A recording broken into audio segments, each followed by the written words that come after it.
Bangladesh cricket board এটা কি করলো বলুন তো? বিশ্বকাপে খেলার সুযোগ তারা হেলায় হারালো শুধুমাত্র ভারতে গিয়ে না খেলার অজুহাত দিয়ে। কলকাতায় নাকি তাদের দলের ক্রিকেটাররা নিরাপদ নন। যে কলকাতায় প্রতি বছর হাজার হাজার বাংলাদেশি সারা বছর ধরে যাতায়াত করেন, যে কলকাতাকে তাদের দেশের মানুষ সেকেন্ড হোম মনে করেন, সেই কলকাতাকে তারা নিরাপদ বলে মনে করতে পারলেন না। আসন্ন টি-20 বিশ্বকাপে এই কলকাতার ইডেন গার্ডেন্সেই তো বাংলাদেশের তিনটি ম্যাচ হওয়ার কথা ছিল, আর একটি ম্যাচ ছিল মুম্বাইয়ে। সেও তো বাংলাদেশিদের কাছে কোনো অপরিচিত বা আতঙ্কের শহর নয়। তাহলে কেন এই সিদ্ধান্ত? ভারতের পাতা ফাঁদে পা দিয়ে নিজেদের ক্রিকেটকে ধ্বংসের পথে নিয়ে গেল না তো বাংলাদেশ? এই আলোচনাই করব এই ভিডিওয়ে। উত্তর খুঁজব ভারত কোন ফাঁদ পেতেছিল আর তাতে কিভাবে পা দিয়ে ফেলল বাংলাদেশ।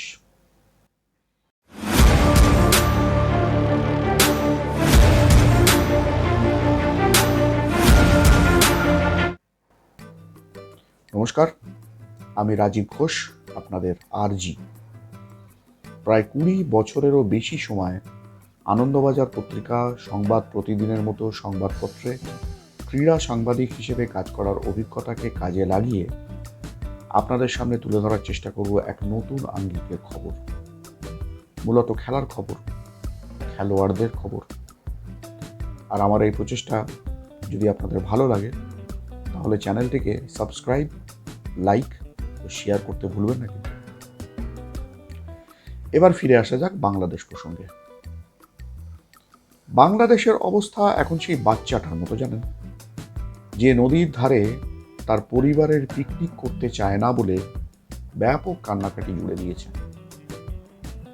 তার ইচ্ছে নদী নয়, সমুদ্রের ধারে পিকনিক হোক, তাহলেই সে যাবে। সে ভাবছে সে না গেলে শেষ পর্যন্ত পিকনিকটাই বানচাল হয়ে যাবে। কিন্তু নদী বা সমুদ্র তো বড় কথা নয়, পিকনিক যেখানেই হোক মজা তো হবেই। আসলে তার উদ্দেশ্য অন্য। আসলে তার দাদা কয়েকদিন আগে তার হাত থেকে চকলেট ছিনিয়ে খেয়ে নিয়েছিল। দাদার সেই অপরাধ কিছুতেই মেনে নিতে পারেনি সে। তাই পিকনিকটা বানচাল করে দিয়ে দাদার আনন্দটা মাটি করতে চায় সে। কি চালাক বাচ্চা বলুন তো। বাংলাদেশ ক্রিকেট বোর্ডের অবস্থা এখন ঠিক সেই শিশুটির মতোই। কয়েক সপ্তাহ আগে ভারতীয় ক্রিকেট বোর্ডের নির্দেশে কলকাতা নাইট রাইডার্স তাদের দল থেকে বাদ দিয়ে দিয়েছে বাংলাদেশি পেসার মুস্তাফিজুর রহমানকে। বাংলাদেশে সংখ্যালঘু হিন্দুদের ওপর নাগাড়ে যে অত্যাচার হচ্ছে, হত্যা ধর্ষণের ঘটনা ঘটছে, তারই প্রতিবাদে ঝড় উঠেছিল সোশ্যাল মিডিয়ায়। ওঠারই কথা, দাবি উঠেছিল কোনো বাংলাদেশি ক্রিকেটারকে আইপিএলে খেলানো যাবে না। সোশ্যাল মিডিয়ায় ওঠা সেই ঝড় থামাতেই এই সিদ্ধান্ত নেয় ভারতীয় ক্রিকেট বোর্ড। অনেকের ধারণা তাদের কাছে এই নির্দেশ এসেছিল দিল্লির রাজের দরবার থেকে। কিন্তু ঠিক কী কারণে মুস্তাফিজুর রহমানকে বাদ দেওয়া হয়েছে তা কোনো পক্ষই স্পষ্ট করে জানায়নি। এমনিতেই 2024-এর 5ই আগস্ট বাংলাদেশের প্রাক্তন প্রধানমন্ত্রী শেখ হাসিনা ভারতে এসে আশ্রয় নেওয়ায় ভারত বিদ্বেষ ছড়িয়ে পড়েছিল সারা বাংলাদেশে। বলা উচিত ছড়ানো হয়েছিল। তার জেরেই সংখ্যালঘু হিন্দুদের ওপর অত্যাচার চলেছিল। মুস্তাফিজুর রহমানকে আইপিএল দল থেকে সরিয়ে দেওয়ার ঘটনা যেন সেই বিদ্বেষের আগুনে ঘি ঢালে। সে দেশের অন্তর্বর্তী সরকারের নির্দেশে বাংলাদেশ ক্রিকেট বোর্ড জানিয়ে দেয় তারা আসন্ন টি-20 বিশ্বকাপে খেলতে ভারতে যাবে না। কারণ যেখানে বাংলাদেশের একজন ক্রিকেটারকে নিরাপত্তা দিতে প্রস্তুত নয় ভারত, সেখানে পুরো বাংলাদেশ দলকে কি করে নিরাপত্তা দেবে তারা? অথচ ভারতের কোনো পক্ষ থেকে কিন্তু একবারও সরকারিভাবে জানানো হয়নি মুস্তাফিজুরকে নিরাপত্তা দেওয়া যাবে না বলে তাকে আইপিএল থেকে বাদ দেওয়া হয়েছে। এটা নিজেরাই ধরে নিয়ে ব্যাপক হইচই শুরু করে দেয় বাংলাদেশের নেতা কর্তারা। একবারও ভাবলেন না যে নাগাড়ে সে দেশে হিন্দুদের ওপর অত্যাচারের কারণে তৈরি হওয়া ক্ষোভ থেকেই এমন দাবি উঠেছিল এবং ভারতীয় জনগণের সেই দাবি মেনেই মুস্তাফিজুর রহমানকে সরানোর সিদ্ধান্ত নেওয়া হয়। হিন্দুদের ওপর অত্যাচার বন্ধ করার ব্যবস্থা না করে তারা ভারতে বিশ্বকাপ বয়কটের সিদ্ধান্ত নেওয়ায় বেশি মনোযোগ দিয়ে ফেলে। শুধু ভারতও খেলতে না চাওয়ার দাবি নয়, একের পর এক হাস্যকর অবাস্তব দাবি করতে থাকে তারা। কখনো তাদের ম্যাচগুলি শ্রীলঙ্কায় সরিয়ে দেওয়ার দাবি, কখনো গ্রুপ বদলের দাবি, কখনো শ্রীলঙ্কায় থাকা কোনো দলের সঙ্গে জায়গা অদল বদলের দাবি। এই যেন পাড়ার কোনো স্মৃতিরক্ষা ট্রফি টুর্নামেন্ট, বললেই সব ব্যবস্থা হয়ে যাবে। আদৌ দাবিগুলো বাস্তবসম্মত কিনা, ক্রিকেটের আইনসম্মত কিনা, তা একবারও ভেবে দেখলেন না কেউ। এমনকি সে দেশের ক্রীড়া উপদেষ্টা আসিফ নজরুল ডাহা মিথ্যাও প্রচার করলেন যে আইসিসি নাকি চিঠি দিয়ে তাদের জানিয়ে দিয়েছে সত্যি ভারতের মাটিতে তারা নিরাপদ নয়। তার এই বিবৃতি প্রচারিত হওয়ার কয়েক ঘন্টার মধ্যেই আইসিসি জানিয়ে দেয় এমন কোনো চিঠি তারা বাংলাদেশ ক্রিকেট বোর্ডের কাছে পাঠায়নি। যেটা পাঠানো হয়েছিল তাতে বলা হয়েছিল ভারতে বাংলাদেশের ক্রিকেট দলের ঝুঁকির মাত্রা লো টু মিডিওকার, যেটা কম বেশি প্রায় সব হাই প্রোফাইল দলের ক্ষেত্রেই হয়ে থাকে। তবু তাদের জেড ক্যাটাগরি সিকিউরিটি দেওয়ার প্রস্তাব দিয়েছিল আইসিসি, এমনই খবর পাওয়া গিয়েছিল। তাতেও ভারতে দল পাঠাতে রাজি হয়নি বাংলাদেশের নেতা ও ক্রিকেট কর্তারা। 1996 থেকে ভারতের মাটিতে 4টি বিশ্বকাপ কভার করেছে। 1996, 2011, 2016 ও 2023। এই 4টি বিশ্বকাপ ক্রিকেট কভার করতে গিয়ে যে নিরাপত্তার বহর আমি দেখেছি তাকে বেনজির বললেও কম বলা হয়। সাংবাদিকদেরও রেয়াত করেননি নিরাপত্তা অফিসাররা। জুতো ব্যাগ খুলিয়ে তল্লাশি করা হয়েছে। অনেক সময় টিম হোটেলগুলোতেও ঢুকতে দেওয়া হয়নি কর্তব্যরত সাংবাদিকদের। এবার বাংলাদেশ ক্রিকেট দল ভারতে এলে তাদেরও এমনই বেনজির নিরাপত্তা বলয়ে মুড়ে দেওয়া হতো বলেই আমার ধারণা। তা সত্ত্বেও ভারতে আসতে রাজি হয়নি তারা। বোধহয় ভারতের ফাঁদে পা দেওয়াটাই ছিল তাদের ভবিতব্য। কি সেই ফাঁদ, তা জানার জন্য আরেকটু অপেক্ষা করতে হবে আপনাদের।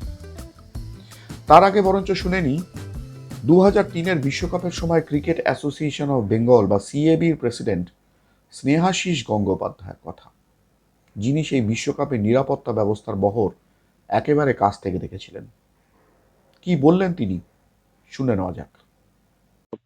আপনি তো 2023 বিশ্বকাপের সময় সিএবির প্রেসিডেন্ট ছিলেন। আপনি বিশ্বকাপের সময় যে সিকিউরিটি অ্যারেঞ্জমেন্টটা হয় সেটা আপনি খুব ভালোভাবে জানেন, খুব কাছ থেকে দেখেছেন। তো সেই যে অভিজ্ঞতা, তার থেকে কি আপনার মনে হয় যে বাংলাদেশ দল এবারে কলকাতায় এসে বিশ্বকাপ খেললে তাদের সত্যি নিরাপত্তার অভাব হতো? আপনার কি মনে হয়? দেখুন, আমার যেটুকু মনে হয়েছে, এটা খালি আমার অ্যাজাম্পশন, যে নিরাপত্তার জন্য বাংলাদেশ দল যেটা আসতে চাইছে না, that is not the issue. হচ্ছে যেহেতু ওদের একজন প্লেয়ারকে আইপিএল এ কেকেআর নেওয়ার পরও হয়তো আমাদের গভর্নমেন্ট তাকে এখানে খেলতে দিতে রাজি হয়নি, that is the main issue. যদি নিরাপত্তা নিয়ে প্রশ্ন থাকে তাহলে গত বছর 2023 যখন ওয়ার্ল্ড কাপ হয়, আপনাদের মনে আছে যে ইডেন গার্ডেন্সে দুটো পাকিস্তান ম্যাচ হয়, একটা পাকিস্তান ইংল্যান্ড, একটা পাকিস্তান বাংলাদেশ। হ্যাঁ, তো আমার মনে হয় দ্যাট ইজ মোর সেন্সিটিভ। আর সেখানে নিরাপত্তা খুব জোরদার ছিল। আর কলকাতা পুলিশ নিরাপত্তা নিয়ে যে কোনো ম্যাচই হোক খুব দে আর ভেরি স্ট্রিক্ট। কেন এইটা কোনো ইস্যু নয়, নিরাপত্তাটা আমার মনে হয় একটা ইস্যু নয় which is restricting Bangladesh to come to play West Bengal. কিন্তু তারা বারবার এটাই বলছেন সরকারিভাবে যে নিরাপত্তা যথেষ্ট নয় বলেই আমরা যেতে রাজি। এবং মানে ওনারা কি করে অ্যাজিউম করলেন যে নিরাপত্তা যথেষ্ট নয়? কারণ এটা ওনাদের মনে রাখা উচিত যে গত বছরে গত বিশ্বকাপে 23-এ হুম। পাকিস্তান কিন্তু এখানে 2টো ম্যাচ খেলে। হ্যাঁ, হ্যাঁ, একদমই তাই। এবং স্নেহাশিসদা, আমিও তো আগে বিশ্বকাপ কভার করেছি। আমি 2011 সালের ফাইনাল যখন কভার করেছিলাম, তখন দেখেছিলাম মুম্বাইয়ে ওয়াংখেড়েতে সাংবাদিকরা যে গেট দিয়ে ঢুকছিলেন, সেখানে জুতো খুলিয়ে চেক করা হচ্ছিল যে তাদের জুতোর মধ্যে কিছু মানে দাহ্য পদার্থ কিছু আছে কিনা। এই রকমের এরকম ত্রিস্তরীয় মানে 4 স্তরীয় নিরাপত্তা বলয় সবসময় থাকে। তো অ্যাবসলিউটলি, যখন সেটাই। কোনো এই ধরনের সিচুয়েশন অ্যারাইজ করে আর যখন খেলা হয়, তখন ডেফিনেটলি সিকিউরিটি তো টাইট থাকবেই। গত বছর ওয়ার্ল্ড কাপেও ছিল। গত বছর ওয়ার্ল্ড কাপে ইনফ্যাক্ট যতদিন আমার মনে পড়ছে আর্মি মার্চও করেছিল আচ্ছা। গার্ডেন্সে। তারা তো সেই জন্য আমি জানি সিকিউরিটি কতটা টাইট থাকে, হ্যাঁ, হ্যাঁ। কলকাতা পুলিশ কতটা তৎপর থাকেন যে কোনো ইন্টারন্যাশনাল ম্যাচে। প্লাস সেখানে যদি পাকিস্তানের মতন টিম খেলে তারা আরো বেশি তৎপর ছিলেন। সেখানে সিকিউরিটি গ্রাউন্ড আমার মনে হয় এটা প্রপার যুক্তিযুক্ত হলো না আমার কাছে। শুনলেন তো স্নেহাশিস বাবুর কথা। বাংলাদেশি দর্শকরাও নিশ্চয়ই শুনলেন তার কথাগুলো। এবার শোনাবো আর একজনের কথা, এমন একজন সাংবাদিকের কথা যিনি নিয়মিত বাংলাদেশের খবর কভার করেন। আনন্দবাজার পত্রিকার প্রাক্তন ও এই সময় পত্রিকার বর্তমান সাংবাদিক অনমিত্র চট্টোপাধ্যায়, যিনি বহুবার বাংলাদেশে গিয়েছেন এবং সেখান থেকে বহু ভালো ভালো খবর তুলে এনেছেন। তিনি বাংলাদেশ ক্রিকেট বোর্ডের এই সিদ্ধান্ত নিয়ে কি বলছেন শোনা যাক। এই যে বাংলাদেশ ক্রিকেট দল বলছে যে তারা কলকাতায় বা মুম্বাইতে তারা নিরাপদ নয়, বোর্ড দাবি করছে। আপনার কি মনে হয় সত্যি এটা সঠিক দাবি? দেখুন, এই দাবির পেছনে পুরোপুরি একটা রাজনৈতিক উদ্দেশ্য রয়েছে। এটা একেবারেই অসত্য দাবি। বাংলাদেশের ক্রিকেট সমর্থকরা বা ক্রিকেটাররা এসে কলকাতায় কখনো তারা মানে হামলার মুখে পড়েছে বা তাদের সঙ্গে খারাপ ব্যবহার করা হয়েছে, এরকম কোনো ঘটনা অতীতেও ঘটেনি। এখন এই মুহূর্তে এটা ঘটনা যে ওদেশের যে শাসকরা এখন রয়েছে তারা যেভাবে ভারত বিরোধী জিগির তুলে চলেছে, তাতে দুদেশের সম্পর্ক একটা ভয়ঙ্কর খারাপ জায়গায় রয়েছে। কিন্তু তারপরেও কলকাতায় এই ধরনের কোনো কিছু হওয়ার বিন্দুমাত্র কোনো আশঙ্কা আছে বলে আমি মনে করি না। তার কারণ হচ্ছে যে যারা এখানে ক্রিকেট খেলা দেখতে আসবেন, সাধারণ সমর্থকরা কিংবা ক্রিকেটাররা, তারা কেউই এই ওদের শাসকদের প্রতিনিধি বলে কলকাতার মানুষ মনে করেন না। তো তাদের প্রতি তো এদের কোনো ক্ষোভ নেই, কোনো রকম কোনো কিছু নেই। তো তা হয়তো একটা একটা থাকে, কিন্তু মানে সেই উষ্ণতাটা যদি নাও পায়, কিন্তু আক্রান্ত হতে পারে তারা, বা তাদের প্রতি অন্য কিছু ব্যবহার করা হবে বা খারাপ ব্যবহার করা হবে, এরকম কোনো কিছু হওয়ার কোনো সুযোগ আদৌ আছে বলে আমার মনে হয় না। তারপরেও ওরা যেগুলো বলছে বলতে এই যে আসিফ নজরুল বলে একটি লোক আছে, হ্যাঁ, সে চিরটা কাল ভয়ঙ্কর রকম ভারত বিরোধী এবং সম্পূর্ণ মন গড়া মিথ্যে কথা ভারতের বিরুদ্ধে ওখানে প্রচার করে তোলে। এই লোকটা এর আগে, এখন সে ক্রীড়া দপ্তরের উপদেষ্টা, এই লোকটা এর আগে দাবি করেছিল যে 26 লক্ষ ভারতীয় নাকি বাংলাদেশে গিয়ে চাকরি বাকরি করে, এবং সেটা জোরে সোরে সে বলেছিল। আজকে সে উপদেষ্টা হওয়ার পর যখন তাকে এই কোর্সের মুখোমুখি হতে হচ্ছে, সে বলেছে যে আমি একটা কোথা থেকে কি দেখে বলেছিলাম। তো এই ধরনের একটা ইডিয়েট হচ্ছে সে। তো সে হচ্ছে এই সমস্ত কথাবার্তা ভারতের বিরুদ্ধে বলবে, সেটাই স্বাভাবিক। তো এর সঙ্গে খেলাধুলা বা সাধারণ মানুষের যে মনোভাব, এর কোনো সম্পর্ক আছে বলে আমি মনে করি না। আচ্ছা, বাংলাদেশ ক্রিকেট বোর্ডকে তো অনেক রকম ভাবে বোঝানোর চেষ্টা হয়েছে যে বিশ্বকাপে তারা খেলতে এলে তাদের নিরাপত্তার কোনো রকম অভাব হবে না। এমনকি আইসিসির প্রতিনিধি দল গিয়েও তাদেরকে বুঝিয়েছে যে কি ধরনের নিরাপত্তা ব্যবস্থা তাদের দলকে ঘিরে করা হবে, এবং তারা সবটাই জেনেছেন। তা সত্ত্বেও তারা ভারতে না আসার ব্যাপারে সিদ্ধান্তে অনড়। তো এটা কি মানে এতটা জেদ কেন? এর পেছনে কি মানে পুরোটাই ক্রিকেটীয় কারণ, না কোনো রাজনৈতিক কারণ আছে বলে আপনার মনে হয়? এর পেছনে ক্রিকেটীয় কোনো কারণ নেই। এবং আজকে যারা বাংলাদেশের ক্রিকেট বোর্ড দখল করে আছে আমি শব্দটাই বলবো, তার কারণ হচ্ছে যে গোটা বাংলাদেশের সমস্ত প্রতিষ্ঠানই আজকে ভারত বিরোধী প্রো পাকিস্তানি লোকেরা দখল করে আছে। তো ক্রিকেট বোর্ড তার বাইরে কিছু নয়। তো যারা দখল করে আছে তারা সকলেই ক্রিকেটটা ছাড়া সবকিছুতে তারা হচ্ছে পারদর্শী, এবং সবচেয়ে বড় পারদর্শী হচ্ছে তারা রাজনীতিতে।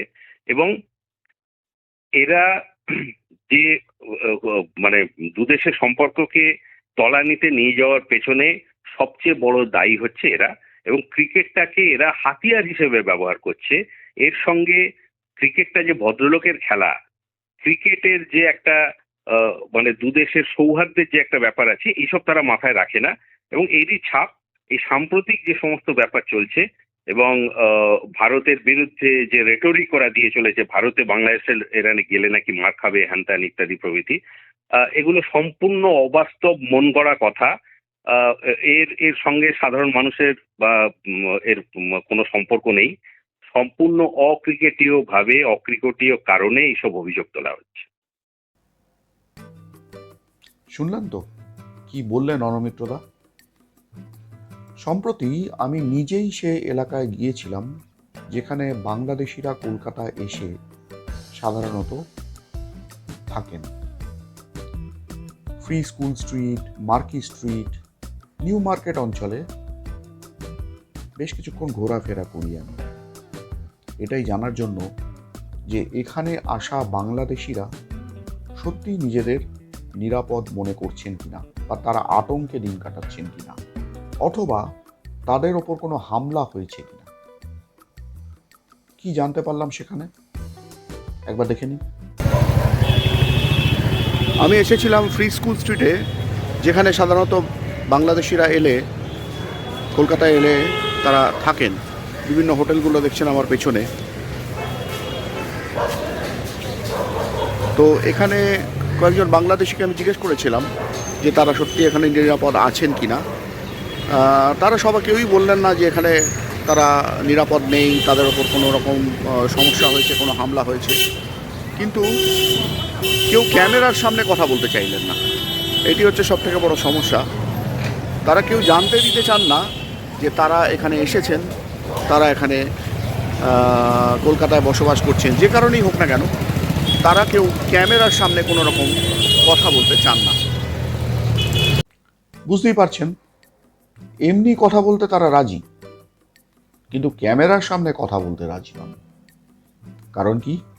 ক্যামেরায় তাদের দেখা গেলে দেশে ফিরে গিয়ে তাদের নিরাপত্তার অভাব হতে পারে। অর্থাৎ তারা কলকাতায় এসে নিরাপত্তার অভাব বোধ করছেন না, কিন্তু দেশে ফিরে গিয়ে তাদের নিরাপত্তা বিঘ্নিত হতে পারে বলে মনে করছেন। ভাবুন একবার, কলকাতায় তারা নিরাপত্তার অভাব বোধ করছেন না, অথচ নিজেদের দেশেই তাদের নিরাপত্তা বিঘ্নিত হতে পারে বলে মনে করছেন কলকাতায় আসা বাংলাদেশিরা। তাই বাংলাদেশি নেতা কর্তাদের প্রতি কাতর আবেদন, আগে নিজেদের দেশ কতটা নিরাপদ তা নিয়ে একটু ভাবনা চিন্তা করুন, তারপরে তো ভারতের নিরাপত্তা নিয়ে ভাববেন।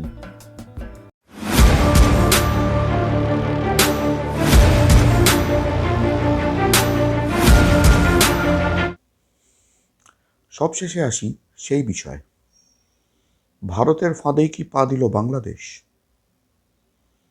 বিসিসিআর একটি সূত্র বলছে, মুস্তাফিজুরকে আইপিএল থেকে বাদ দিলে যে বাংলাদেশ এভাবেই রিয়্যাক্ট করবে, সেই ধারণা আগে থেকেই ছিল কেন্দ্রীয় সরকারের বিদেশ মন্ত্রকের। তখন তারা যে এই দেশে খেলতে আসতে চাইবে না, সেটাও আন্দাজ করেছিলেন এদেশের সরকারের ধুরন্ধর আমলারা। এই সময় তারা অন্য দেশে ম্যাচ সরাবার দাবি তুললে আইসিসিরও যে কিছু করার থাকবে না, সেটাও জেনে নিয়েছিলেন তারা। এতদিন ধরে তো তীব্র ভারত বিদ্বেষ ছড়ানো চলছে বাংলাদেশে। 1971-এ যে পাকিস্তানের বিরুদ্ধে লড়াই করে বাংলাদেশকে স্বাধীনতা এনে দিতে সাহায্য করেছিল ভারত, এখন সেই ভারতই নাকি তাদের চরম শত্রু, আর সেই পাকিস্তান নাকি এখন পরম বন্ধু। এই অন্যায় তো একটা মূল্য চোকাতে হবে বাংলাদেশকে। সে দেশের মানুষকে তো আর প্রাণে বা ভাতে মারা যায় না। তাই হয়তো ক্রিকেট আবেগেই সরাসরি আঘাত হানার এই পরিকল্পনা। ভারত বোধহয় সেজন্যই মোস্তাফিজুর রহমানকে আইপিএল থেকে বাদ দিয়ে বাংলাদেশের সামনে ফাঁদ পেতেছিল, এবং সেই ফাঁদেই হয়তো পা দিলেন নিজেদের প্রচন্ড বুদ্ধিমান মনে করা বাংলাদেশি নেতা ও কর্তারা।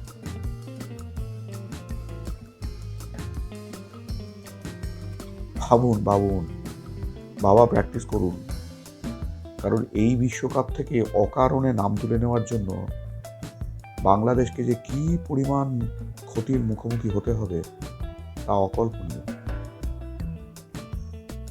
বিশ্বকাপের মতো মঞ্চে নিজেদের প্রমাণ করার সুযোগ তো হারাতেই হলো।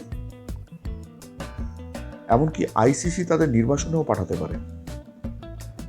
এতটা ক্ষতি স্বীকার করে নেবে তাদের ক্রিকেট মহল?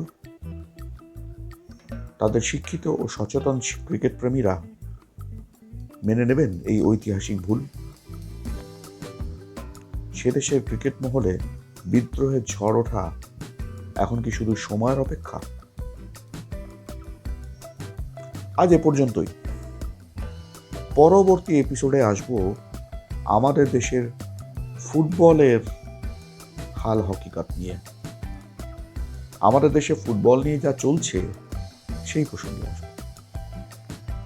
বাংলাদেশ যেমন তাদের ক্রিকেটকে ধ্বংসের পথে নিয়ে যাচ্ছে, আমাদের দেশ কিভাবে আমাদের ফুটবলকে ধ্বংসের পথে নিয়ে যাচ্ছে তুলে ধরবো সেই জন্য। সবাই ভালো থাকবেন, আর আমার এই নতুন প্রচেষ্টা ভালো লাগলে লাইক, শেয়ার ও সাবস্ক্রাইব করে অবশ্যই আমাকে আরো উৎসাহ যোগাবেন। সবাইকে অনেক অনেক ধন্যবাদ এই ভিডিওটা শেষ পর্যন্ত দেখার জন্য। আবার দেখা হবে। নমস্কার।